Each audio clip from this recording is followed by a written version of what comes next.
Good morning, Keyforge players. Today I'm going to cast a game from the Swindle SAS leaderboard.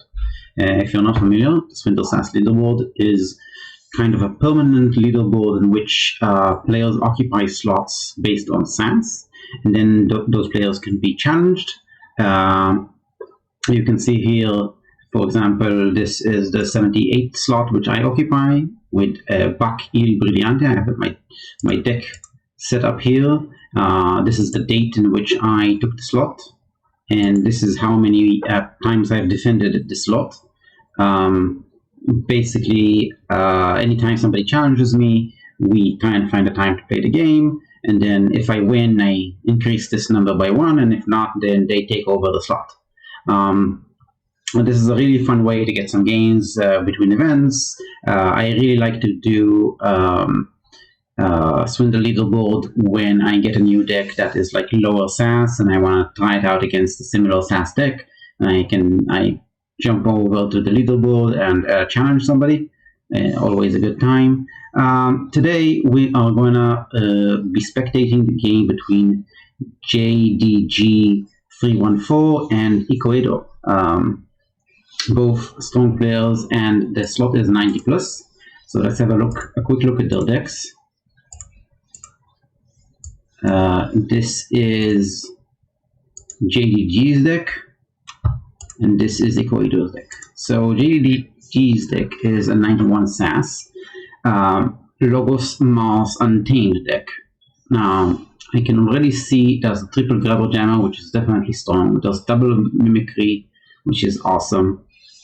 Telega and a Nature's Call work beautiful together. If the Witch of the Eye can survive, then obviously that's gonna do some damage with a lot of really good actions to return. Hunting Witch with the Nature's Call might do something. There's also a Full Moon. I don't trust this Untamed suit to burst much. I think the key here is Telega and Mimicries. On the Logos side, we have pretty standard library access, phase shift, wild hole for that turn. There's some archiving, which is always nice. It's a pretty speedy suit, and there's a Chaotic Command for the Mars, which is definitely powerful. Like there's a lot of Mars creatures here, and that Chaotic Command can definitely do damage. I can't tell you that this looks like a 91 SAS deck from my perspective. Like, if I didn't know the SAS of this deck, I'd guess about a 75. But SAS seems to really like this deck, so yeah, there you have it. There's also an dimensional path which can be effective against Burst. Ecuador's deck is a 98 SAS deck, which is incredibly high. Not a lot of decks go that high. If I am correct, this deck is the deck that Ecuador used to win the Glorious Hue tournament, which it was the second tournament ran by Sanctimonious. Very, very strong deck. It has a triple Liturgica, which is the key here to cycle the deck fast. You get to play a lot of Logos. There's a Cyber Clone, which if you cycle your deck fast and get to play a lot, can be devastating. There's double implosions for some creature control, Mark of this. There's a Morphocoptura here, that's very important as well. This basically means this deck can capture with any house. And there's a bunch of draw and amber pips sprinkled around. There's some strong creature board here, big creatures, not a lot, but some, and some more, just general Saurian stuff.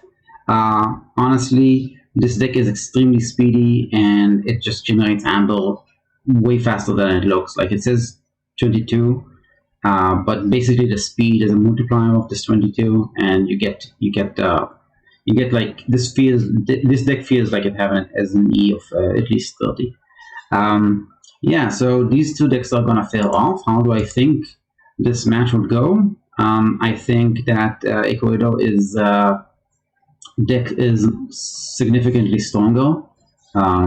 Just generating amber and you know, doing that quickly. Even if a big hypnotic command comes down, this deck does not have that much board control, like does the Nature's Call, which will be key, especially against the big soil creatures with Amber on them. But other than that, there's not a lot of board control in this deck. Yeah, there's just very little actually. And so if Equator can stick any kind of board with some captured Amber, that's gonna probably bring the game. There is an Axiom of Grisk in this deck. Usually, I'm guessing that this deck likes to use the Mimicry to copy the opponent's board clears, but the only board clear in this deck is the Axiom of Grisk. So that doesn't actually kill any creatures with Amber on them, and when you put a command you want to kill the creatures with Amber on them, then that kind of doesn't work together. There's a couple of implosions that might be key targets for the Mimicry. Overall, I think that Equator is advantaged here, but we'll have to see how it goes. The match is going to start in about 5 minutes, so I'm going to stop this recording, and I put a link both in the show notes and in a card in YouTube that you can click through and go watch the match. And I also link back to this video from that video, and whatever. So yeah, join me back in the next video where we go and spectate the match. Thank you very much for watching.